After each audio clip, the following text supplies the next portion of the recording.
بالله من الشيطان الرجيم بسم الله الرحمن الرحيم يا بني إسرائيل اذكروا نعمتي التي أنعمت عليكم وأوفوا بعهدي أوف بعهدكم وإياي فارهبون۔ اس سے پہلے آدم علیہ السلام کا تذکرہ تھا اور اس سے پہلے عام توحید کی دعوت کا مضمون تھا۔ اب یہاں سے بنی اسرائیل کا تذکرہ شروع ہو رہا ہے اور اس رکوع میں تو مختصر طور پر کچھ ان کے انعامات یاد دلائے جائیں گے اور اگلے رکوع سے پارے کے آخر تک تفصیلی بنی اسرائیل کے بارے میں گفتگو ہوگی۔ یہ بنی اسرائیل حضرت یعقوب علیہ السلام کا دوسرا نام اسرائیل تھا اور اسرائیل کے معنی آتے ہیں عبداللہ کے۔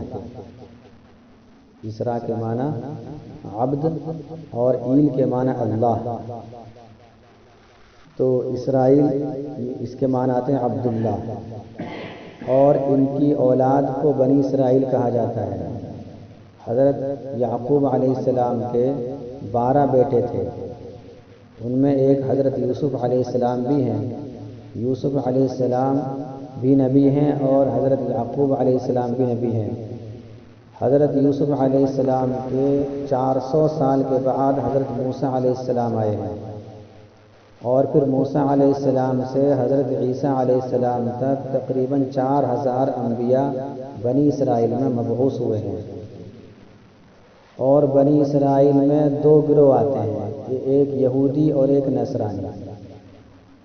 یہ سارے کے سارے یہ دونوں گروہ حضرت یعقوب علیہ السلام کی ہی اولاد ہیں، چاہے وہ نصارہ ہوں چاہے وہ یہودی ہوں، یہ سارے کے سارے حضرت یعقوب علیہ السلام کی اولاد میں سے ہیں۔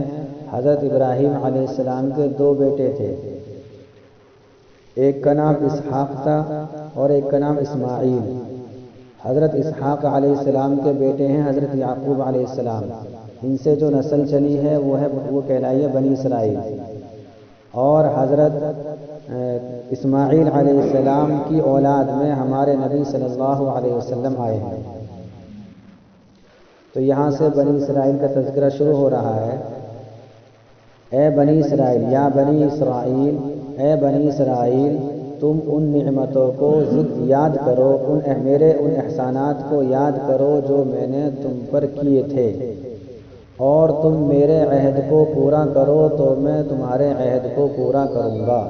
یعنی جو میں نے تم پر احسانات کیے ہیں تم ان کو یاد کرو، اور یاد کرنے کا مطلب یہ ہے کہ تم ان کو یاد کر کے ایمان لے آؤ، کیونکہ یہ سورت مدنی ہے اور مدینے کے اندر جو کافر تھے وہ 2 طرح کے تھے، ایک تو بت پرست تھے ان پڑھ، ایک پڑھے لکھے تھے۔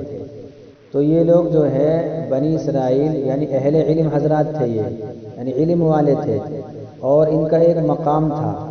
اگر یہ لوگ ایمان لے آتے تو باقی لوگوں کے لیے ایمان لانا آسان ہو جاتا، اس لیے اللہ تعالیٰ نے بنی اسرائیل کا یہاں سے تذکرہ شروع کیا ہے اور ان کو اپنے احسانات یاد دلائے ہیں کہ میں نے تمہارے آباء و اجداد پر کیسے کیسے احسانات کیے ہیں۔ اور باپ دادا پر احسانات کرنا یہ اولاد کے ساتھ احسان ہوتا ہے۔ باپ کے ساتھ اگر احسان کیا جائے تو اولاد کو بھی فائدہ ہوتا ہے اس سے، تو اس لیے یہاں کہا جا رہا ہے میں نے تم پر احسانات کیے، یعنی تمہارے ساتھ ساتھ تمہارے آباء و اجداد پر بے شمار احسانات کیے۔ اور احسان کیا تھے؟ ایک احسان تو یہ تھا کہ فرعون کے ظلم سے نجات دے دی اور دریا کے اندر ان کو راستہ دے دیا اور فرعون اور اس کی قوم کو برباد کر ڈالا۔ تو یہ بہت سارے احسانات تھے، ان کو یاد دلایا جا رہا ہے کہ ہم نے تمہارے آباء و اجداد کے ساتھ احسان کیے ہیں، تو گویا تم پر احسان ہوئے ہیں۔ تو اس کا تقاضا تو یہ تھا کہ تم ایمان لے آتے، لیکن تم لوگ ایمان نہیں لا رہے، اور جو میں نے اور تم میرے عہد کو پورا کرو۔ اس عہد سے کیا مراد ہے؟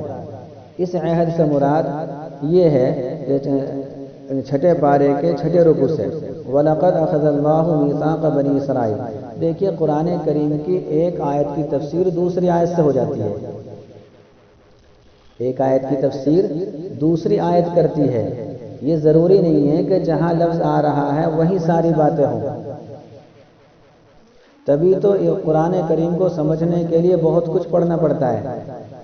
اب یہاں تو صرف اتنا آیا ہے تم میرے عہد کو پورا کرو۔ اب عہد کون سا کیا ہے اللہ تعالیٰ نے بنی اسرائیل سے؟ اس کو سمجھنے کے لیے ہمیں علم سیکھنا پڑے گا۔ تو وہ عہد یہ ہے کہ اس کا ترجمہ یہ ہے کہ اللہ تعالیٰ نے بنی اسرائیل سے عہد لیا تھا اور ان میں 12 سردار مقرر کیے تھے، اور یہ کہا تھا، یہ ہے عہد، یہ کہا تھا کہ میں تمہارے ساتھ ہوں، میں تمہارے ساتھ رہوں گا اگر تم نماز قائم کرتے رہو گے، زکوٰۃ ادا کرتے رہو گے، اور میرے تمام رسولوں پر ایمان لاتے رہو گے، اور میرے رسولوں میں محمد بھی ہیں۔ یہ تھا عہد کہ جب محمد آئیں تو تم محمد پر ایمان لے آنا، اور اب تم محمد پر ایمان نہیں لا رہے، محمد آ چکے ہیں اور تم محمد پر ایمان نہیں لا رہے، محمد آ بھی چکے ہیں اور تم پہچانتے بھی ہو۔ ایک جگہ ارشاد ہے کہ یہ لوگ آپ کو اس طریقے سے پہچانتے ہیں جیسے باپ اپنی اولاد کو پہچانتا ہے۔ یہ نہیں کہا بیٹا اپنے باپ کو پہچانتا ہے، اس لیے کہ جب بچہ چھوٹا ہوتا ہے تو باپ اپنے بچے کے جسم کے ایک ایک عضو سے واقف ہوتا ہے کہ بچے کے بدن پر کہاں نشان ہیں، برخلاف اس کا الٹا کہ بیٹا باپ کے جو اعضاء مستور ہوتے ہیں، چھپے ہوئے ہوتے ہیں، ان سے واقف نہیں ہوتا ہے۔ تو باپ زیادہ پہچانتا ہے اپنے بیٹے کو بیٹے کے مقابلے میں باپ کے، یعنی بیٹا اپنے باپ کو کم پہچانتا ہے، لیکن اس وجہ سے بھی کہ بیٹا جو اپنے باپ کو باپ سمجھ رہا ہے، وہ تو کہنے سننے سے سمجھ رہا ہے۔ جب پیدا ہوا تو سب نے کہا یہ تمہارا باپ ہے، یہ تمہاری ماں ہے، وہ سنتا رہا تو اسے یقین ہو گیا، لیکن باپ کو تو پورا یقین ہے، وہ تو دیکھ رہا ہے۔ تو یہ لوگ اللہ کے نبی صلی اللہ علیہ وسلم کو اپنی اولاد سے بھی زیادہ پہچانتے تھے، لیکن پھر بھی ایمان نہیں لا رہے۔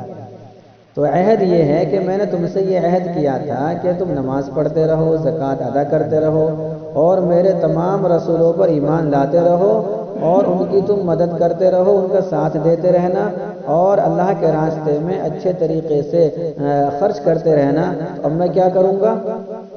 جب تم یہ سارے کام انجام دو گے تو میں تمہارے گناہوں کو معاف کر دوں گا، اور تم کو ایسی جنت میں، ایسے باغات میں داخل کروں گا جن کے نیچے سے نہریں جاری ہوں گی، اور جو ایسا نہیں کرے گا تو وہ گمراہ ہو جائے گا۔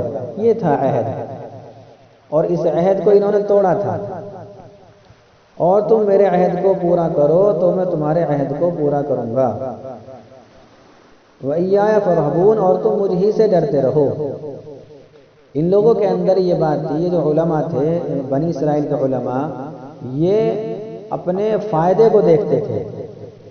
ان کے دل میں یہ خیال تھا کہ اگر ہم ایمان لے آئیں گے تو ہمارا مفاد ختم ہو جائے گا، چونکہ عوام سے ان کو دولت ملتی تھی، دینی بات بتانے کی انہیں دولت ملتی تھی، اور دینی بات کیسی بتاتے تھے؟ ان کی مرضی کے مطابق۔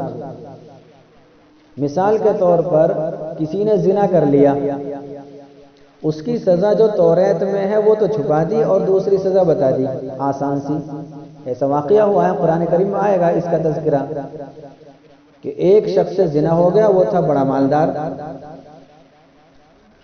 اب لوگ اللہ کے نبی کے پاس آئے یہ سوچ کر کہ اللہ کے نبی بہت ہمدرد ہیں، لہٰذا اور ان کی شریعت میں چونکہ نرمی بہت ہے تو کچھ نرم سزا مل جائے گی۔ اللہ کے نبی صلی اللہ علیہ وسلم نے یہ کہا کہ تمہاری توریت میں کیا ہے، یہ تو بتاؤ ذرا۔ تو ان کا جو عالم تھا وہ توریت پڑھنا شروع کیا اس نے، اور جہاں وہ سزا کے الفاظ تھے ان پر ہاتھ رکھ دیا، اس کو چھپا لیا۔ پاس میں حضرت عبداللہ بن سلام رضی اللہ تعالیٰ عنہ بیٹھے ہوئے تھے، جو یہود کے بہت بڑے عالم تھے۔ انہوں نے فرمایا اللہ کے نبی سے کہ اللہ کے نبی اس نے تو اس آیت کو چھپا لیا ہے، اس سے یہ الفاظ پڑھواؤ۔ جب اس نے وہ الفاظ پڑھے تو اس میں وہی سزا تھی جو ہماری شریعت میں ہے۔ پھر اللہ کے نبی نے اس کو وہی سزا دلوائی۔ تو یہ لوگ ایسا کیا کرتے تھے کہ اپنی دنیا کو بنانے کے لیے اپنے دین کو بگاڑا کرتے تھے، گویا کہ دین کو بیچ رہے ہیں الٹا سیدھا کر کے۔ اس امت میں اللہ تعالیٰ نے علماء کو ابھی تک اس درجے تک نہیں پہنچایا اللہ کے فضل سے، کتنا ہی کوئی گیا گزرا عالم ہو، کتنی زندگی اس کی برباد ہو، لیکن اگر کوئی اس سے مسئلہ پوچھے گا تو انشاءاللہ وہ ٹھیک ہی بتائے گا، وہ غلط نہیں بتائے گا، الا یہ کہ وہ خود گمراہ فرقے سے تعلق رکھتا ہو، وہ خود گمراہ ہو گیا ہو۔ لیکن جو حق عالم ہوگا، چاہے اس کی عملی زندگی کتنی خراب ہو، وہ صحیح مسئلہ بتائے گا۔ تو وَإِيَّايَ فَارْهَبُونَ، تو تم مجھ ہی سے ڈرو، ان لوگوں سے مت ڈرو۔ وَآمِنُوا بِمَا أَنزَلْتُ مُصَدِّقًا لِمَا مَعَكُمْ، اب یہاں سے صاف طور پر اس عہد کو بتایا جا رہا ہے کہ عہد یہ ہے کہ تم ایمان لے آؤ، اور تم ایمان لے آؤ اس کتاب پر جو میں نے نازل کی، اور اس کتاب پر ایمان لانے سے تمہیں ڈر نہیں ہونا چاہیے۔ یہ کوئی اجنبی کتاب نہیں ہے، یہ کتاب تو تمہاری توریت کو سچا بتاتی ہے۔ بھئی اگر کسی کے پاس کوئی چیز ہو اور دوسرا اس کی تصدیق کر رہا ہے، سچا بتا رہا ہے، تو اس سے ہمدردی ہوگی، اور ہمدردی کا تقاضا یہ ہوگا کہ آدمی اس کی بات مان لے گا۔ تو یہ کتاب تو توریت کی تصدیق کرتی ہے، توریت کو سچا بتاتی ہے، تو تمہیں تو اس کی بات مان لینی چاہیے۔ دوسری بات یہ ہے کہ توریت کے اندر بھی تو یہ ساری بہیں کہ نبی آئیں گے، ان کی بات مان لینا۔ بھئی اگر تمہارا توریت پر مکمل ایمان ہوگا تو اس کا تقاضا یہ ہے کہ تم اپنے محمد صلی اللہ علیہ وسلم پر ایمان لے آؤ گے، اور تم ایمان لے آؤ اس کتاب پر جو میں نے نازل کی، اس حال میں کہ وہ تصدیق کرنے والی ہے اس کتاب کی جو تمہارے پاس ہے، یعنی توریت، یعنی توریت کو یہ سچا بتاتی ہے۔ وَلَا تَكُونُوا أَوَّلَ كَافِرٍ بِهِ، اور تم اس کے یعنی قرآن کریم کے پہلے انکار کرنے والے نہ ہو جاؤ۔ اس کا مطلب یہ ہے کہ جب تم قرآن کریم کا انکار کرو گے، چونکہ تم عالم ہو، تمہیں دیکھ کر دوسرے آدمی انکار کریں گے، وہ ایمان نہیں لائیں گے، تو ان لوگوں میں تم سب سے پہلے ہو جاؤ گے، اور سب سے پہلے ہونے کا مطلب یہ ہے کہ ان لوگوں کا وبال اور ان لوگوں کا عذاب بھی تم پر پڑے گا۔ اس سے یہ پتہ چلا کہ کوئی شخص اگر کسی گناہ کو ایجاد کرتا ہے، کوئی گناہ کرتا ہے اور دوسرے لوگ اس گناہ میں سبب بن جاتے ہیں، بلکہ یہ سبب بن جاتا ہے دوسرے لوگوں کے گناہ کا۔ کوئی غلط کام کیا اور دوسروں نے اس کو دیکھ کر غلط کام کرنا شروع کر دیا، قیامت تک جتنے لوگ آتے رہیں گے اور وہ غلط کام کرتے رہیں گے تو سب کا گناہ سب کو تو ملے گا ہی ملے گا، لیکن سب کا مجموعہ سب کا اکٹھا کر کے اس کو بھی مل جائے گا۔ اس لیے اپنی دوسرے کی دنیا سنوارنے کے لیے اپنی آخرت برباد نہیں کرنی چاہیے۔ اسی طریقے سے دوسری طرف بھی یہی پہلو ہے کہ اگر کوئی شخص نیک کام کرتا ہے اور اس کو دیکھ کر دوسرے نیک کام کرتے ہیں تو سب کا ثواب اس کو ملے گا۔ اس لیے ہمیں ہمیشہ یہ چاہیے کہ ہماری دیکھا لوگ نیک کام کریں، ہم نیک کاموں کا سبب بنیں، گمراہی کا نہیں۔ وَلَا تَشْتَرُوا بِآيَاتِي ثَمَنًا قَلِيلًا، اور تم لوگ میری آیتوں کے بدلے میں تھوڑا ثمن مت خریدو، تھوڑی قیمت، تھوڑا معاوضہ مت لو۔ اس کا مطلب یہ نہیں کہ زیادہ معاوضہ لے لو، مطلب اس کا یہ ہے کہ میری آیتوں کا غلط مطلب بیان مت کرو اور اس کے ذریعے سے تمہیں کچھ دنیا مل جاتی ہے۔ یہ تھوڑا ثمن اس وجہ سے کہا، ثمناً قلیلا، یعنی تھوڑا ثمن اس وجہ سے کہا تھوڑے پیسے۔ اگر کسی کو دین کے بدلے میں پوری دنیا بھی دے دی جائے تو وہ آخرت کے مقابلے میں تھوڑی ہی ہے۔ یہ مطلب نہیں ہے کہ تھوڑا تو مطلب زیادہ لے لو، جب کھاؤ تو پیٹ بھر کر کھاؤ، جب چوری کرو تو پیٹ بھر کر لو، نہیں ایسا نہیں ہے، بلکہ جتنا بھی مال حرام طریقے سے کھاؤ گے وہ چاہے پوری دنیا لے لو تم اس کے بدلے میں، وہ تھوڑا ہی ہے، اس لیے کہا تھوڑا۔ وَإِيَّايَ فَاتَّقُونِ، اور تم لوگ مجھ سے ڈرتے رہو، کسی اور سے ڈرنے کی ضرورت نہیں ہے، آدمی کو اللہ سے ڈرنا چاہیے۔ وَلَا تَلْبِسُوا الْحَقَّ بِالْبَاطِلِ وَتَكْتُمُوا الْحَقَّ وَأَنْتُمْ تَعْلَمُونَ، اور تم حق کو باطل کے ساتھ مت ملاؤ اور تم حق کو مت چھپاؤ۔ وَأَنْتُمْ تَعْلَمُونَ، اور حالانکہ تم لوگ جانتے ہو، یعنی سب کچھ جانتے ہو، یہ حق ہے یہ ناحق ہے، لیکن حق کو چھپاتے ہو۔ ان لوگوں کی عادت ایک یہ تھی کہ شریعت کو چھپاتے تھے۔ اللہ کے نبی صلی اللہ علیہ وسلم کی صفات توریت کے اندر جگہ جگہ لکھی ہوئی تھی کہ اللہ کے نبی ایسے ہوں گے ویسے ہوں گے، سارا خلیہ مبارک لکھا ہوا تھا، لیکن یہ لوگ جو ہے ان صفات کو چھپایا کرتے تھے، وہ ظاہر ہی نہیں ہونے دیتے تھے، اپنے عوام کے سامنے بتاتے ہی نہیں تھے۔ اگر کسی وجہ سے کوئی چیز ظاہر ہوگی تو اس میں ترمیم کر دیا کرتے تھے، بدل دیا کرتے تھے۔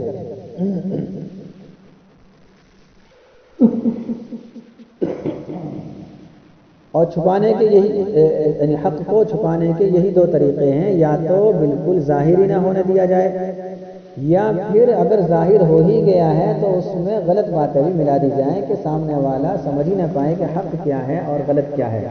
وَأَنْتُمْ تَعْلَمُونَ، اور تم لوگ خوب جانتے ہو کہ حق کیا ہے۔ یہاں تک تو بات تھی ایمان کی، کہ بنی اسرائیل کو ایمان لانے کی دعوت دی جا رہی ہے ان آیات کے اندر کہ تم ایمان لے آؤ۔ اب یہاں سے اعمال کی دعوت دی جا رہی ہے کہ ایمان کے ساتھ ساتھ اعمال بھی ضروری ہیں۔ وَأَقِيمُوا الصَّلَاةَ وَآتُوا الزَّكَاةَ وَارْكَعُوا مَعَ الرَّاكِعِينَ، اور تم لوگ نماز قائم کرو اور زکوٰۃ دیتے رہو اور تم رکوع کرنے والوں کے ساتھ رکوع کرو۔ یعنی ایمان لا کر نماز بھی پڑھتے رہو۔ اور نماز کیسے پڑھنی ہے ہم نے پہلے بتا دیا تھا کہ نماز قائم کرنے کو کہا ہے، نماز پڑھنے کو نہیں کہا۔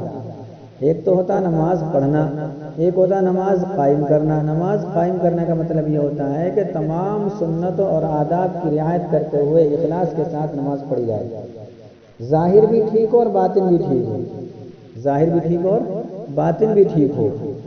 اور زکوٰۃ دیتے رہو اور تم رکوع کرنے والوں کے ساتھ رکوع کرو۔ اس کا کیا مطلب ہے؟ دیکھیے اس لیے کہا جاتا ہے کہ توجہ سے سننا چاہیے۔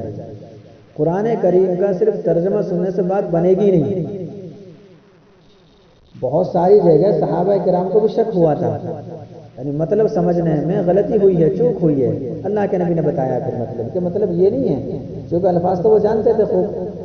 جس طریقے سے ہم لوگ اپنی زبان کو خوب جانتے ہیں، اسی طریقے سے وہ عربی کو خوب اچھی طریقے سے جانتے تھے۔ تو یہاں وَارْكَعُوا مَعَ الرَّاكِعِينَ کا مطلب یہ ہے کہ تم جماعت کے ساتھ نماز پڑھو۔ کیا مطلب اس کا؟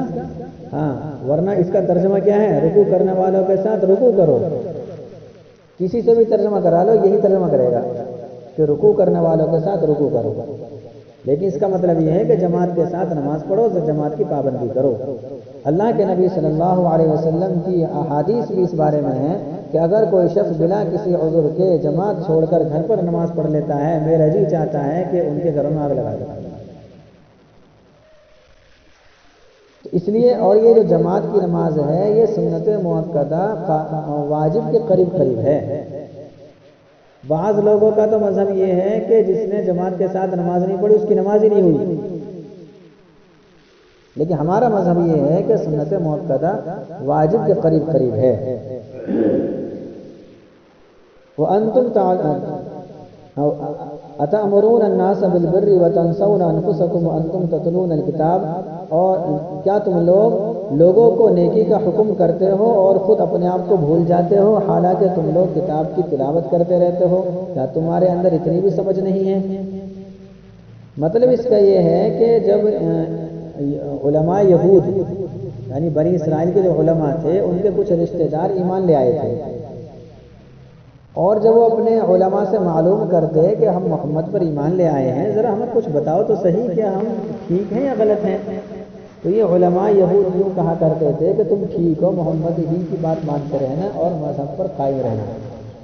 تو دین کا حکم کر رہے ہیں لیکن خود بے دین ہیں، اور یہ کہتے تھے ہم جو ایمان نہیں لائے ہیں نا، ہمارے پاس تو بہت ساری مصلحتیں ہیں اس لیے ہم ایمان نہیں لائے، ویسے تم ٹھیک ہو۔ اسی کو کہا جا رہا ہے کہ عالم کو، واعظ کو، نصیحت کرنے والے کو بے عمل نہیں ہونا چاہیے، لیکن اس کا مطلب یہ نہیں ہے کہ بے عمل کو نصیحت نہیں کرنی چاہیے۔ ایک آدمی نماز نہیں پڑھتا ہے، کیا وہ نماز کی دعوت بھی نہیں دے گا؟ نماز کی دعوت دینا ضروری ہے۔ دو کام ہیں اس امت کے اوپر، دھیان سے سنیں، سونے والے بھی ذرا بیدار ہو جائیں۔ دو کام ہیں، ایک کام تو ہے عمل کرنا، ایک کام ہے اس عمل کی دعوت دینا۔ اب عقل کا تقاضا یہ ہے کہ دونوں ہی کام کیے جائیں، لیکن اگر ایک کام چھوٹ رہا ہے سستی کی بنا پر تو اس کا مطلب یہ تھوڑی ہے کہ دوسرے کو بھی چھوڑ دو۔ ایک آدمی نماز نہیں پڑھتا تو کیا وہ روزہ بھی نہیں رکھے گا؟ ایک آدمی زکوٰۃ نہیں دیتا اور حج وہ کر رہا ہے تو کیا وہ حج نہ کرے؟ یہ دونوں عمل ہیں، دونوں پر الگ الگ ثواب ہوگا۔ اس کا مطلب یہ نہیں ہے کہ اگر کوئی نصیحت کرنے والا ہے کوئی بے عمل نصیحت ہی نہ کرے، اگر ایسا ہو جائے اور ایسا مان لیا جائے کہ بھی بے عمل کو نصیحت ہی نہیں کرنی چاہیے تو پھر تو دین ختم ہو جائے گا۔ اس لیے کہ آج کل اتنا نیک کون ہے جس کے اندر کوئی برائی نہیں ہے، تو اس لیے نصیحت کرنا الگ مسئلہ ہے اور عمل کرنا الگ ہے، دونوں الگ الگ ذمہ داری ہیں، دونوں پر عمل کرنا چاہیے۔ ہاں اتنا ضرور ہے جو واعظ ہو، نصیحت کرنے والا ہو، اس کو بے عمل نہیں ہونا چاہیے، لیکن بے عمل کو نصیحت نہیں کرنی چاہیے، یہ غلط ہے۔ بات آ رہی ہے سمجھ میں؟ بھئی واعظ کو یعنی نصیحت کرنے والے کو بے عمل نہیں ہونا چاہیے، اپنی عمل کی اصلاح کرتے رہنا چاہیے، لیکن اگر کوئی بے عمل ہو اسے اگر وہ نصیحت کر رہا ہے تو اچھی بات ہے۔ حضرت مولانا اشرف علی صاحب تھانوی رحمۃ اللہ علیہ کا مقولہ ہے، وہ کہتے ہیں کہ جو کمی میں اپنے اندر پاتا ہوں میں اس کی دعوت دیتا ہوں، مجلسوں میں اس کا تذکرہ کرتا ہوں، اور تذکرہ اس وجہ سے کرتا ہوں کہ اس کی برکت سے میرے اندر وہ عمل زندہ ہو جاتا ہے۔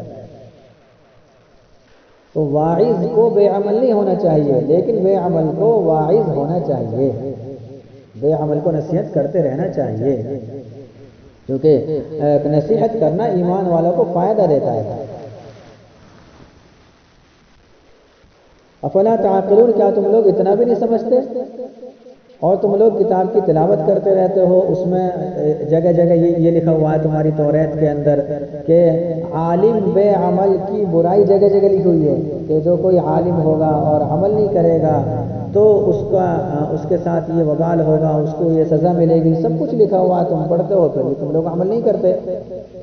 اب اس کا علاج کہ تم لوگوں کو ایمان لانے میں جو دشواری پیش آ رہی ہے اس کی دو وجہ ہیں، ایک تو مال کی محبت، ایک رتبے کی محبت، اور آج بھی یہی دونوں خرابیاں ہمارے اندر، مال کی محبت اور جاہ کی محبت، رتبہ اور عہدہ، منصب، کہ ہمیں یہ عہدہ مل جائے، ہمیں یہ عہدہ مل جائے، چاہے دوسرے کی دنیا خراب کرنی پڑے۔ تو اگر تم اس کا علاج کرنا چاہتے ہو تو وَاسْتَعِينُوا بِالصَّبْرِ وَالصَّلَاةِ، تو تم صبر اور نماز کے ذریعے سے مدد طلب کرو۔ صبر کے ذریعے سے تو مال کی محبت کم ہوتی ہے، اس لیے کہ مال سبب بنتا ہے خواہشات کو پورا کرنے کا، اور صبر نام ہے خواہشات کو چھوڑنے کا۔ جب خواہشات ہی ختم ہو گئی، یعنی ناجائز خواہشات، یعنی جائز بھی، ناجائز خواہشات جب ختم ہی ہو گئی تو اب مال کی طلب کرے گا؟ یہ نہیں کرے گا بالکل بھی۔ اور عہدے کی طلب ختم ہوگی کس سے؟ نماز سے، کیونکہ شروع سے لے کر آخر تک نماز کے اندر عاجزی ہی عاجزی ہے، ہاتھ باندھتے ہیں عاجزی کے ساتھ، اور نگاہ کہاں رہتی ہے؟ سجدے کی جگہ، نگاہ اٹھتی نہیں ہے، نہ کھاتے ہیں نہ پیتے ہیں نہ کوئی اور کلام کر سکتے ہیں، ارے جائز چیزوں کو بھی چھوڑنے کے لیے کہا گیا ہے۔ تو نماز سے مدد ملے گی کس پر؟ عہدے کی جو چاہت ہے وہ ختم ہو جائے گی، اور صبر سے مدد ملے گی، مال کی محبت کم ہو جائے گی۔ تو اس کا اہتمام کرنا چاہیے۔ اب کوئی کہہ سکتا ہے بھی یہ تو ایسا ہو گیا، یعنی ایک مشکل چیز کا علاج مشکل چیز سے بتایا جا رہا ہے، نماز کی پابندی کون کرے گا؟ تو اس کا جواب یہ دیا جا رہا ہے وَإِنَّهَا لَكَبِيرَةٌ إِلَّا عَلَى الْخَاشِعِينَ، کہ بلا شبہ نماز بھاری ہے مگر جو لوگ عاجزی کے ساتھ نماز پڑھتے ہیں ان پر بھاری نہیں۔ دیکھیے تین چیزیں ہونی چاہیے انسان کے اندر تو نماز بھاری نہیں ہوگی: اللہ کی عظمت، اور اللہ کی ملاقات کی آرزو کہ مجھے اللہ سے ملنا ہے، نمبر 3 قیامت کا خوف۔ جب یہ تینوں چیزیں جمع ہو جائیں گی تو اب نماز کی پابندی میں کوئی اس کو مشکل نہیں آئے گی۔ الذین یظنون انہم ملاقو ربہم، یہ خاشعین کون لوگ ہیں؟ یعنی جو عاجزی کرنے والے کون لوگ ہیں؟ یہ وہ لوگ ہیں جو اس بات کا یقین رکھتے ہیں کہ وہ اپنے رب سے ملاقات کریں گے، وَأَنَّهُمْ إِلَيْهِ رَاجِعُونَ، اور یہ لوگ اس کے پاس لوٹ کر جائیں گے، یعنی اللہ تعالیٰ سے ملاقات کا بھی یقین ہو اور قیامت کا یقین ہو اور اللہ تعالیٰ کی عظمت ہو۔ تین چیزیں اگر ہوں گی تو نماز کی پابندی ہو جائے گی۔ اللہ ہم سب کو ان تین چیزوں کی دولت سے مالا مال فرمائے اور نماز کا اہتمام کرنے کی توفیق نصیب فرمائے، اور جو باتیں آج بتائی گئی ہیں ان پر اخلاص کے ساتھ عمل کرنے کی توفیق نصیب فرمائے۔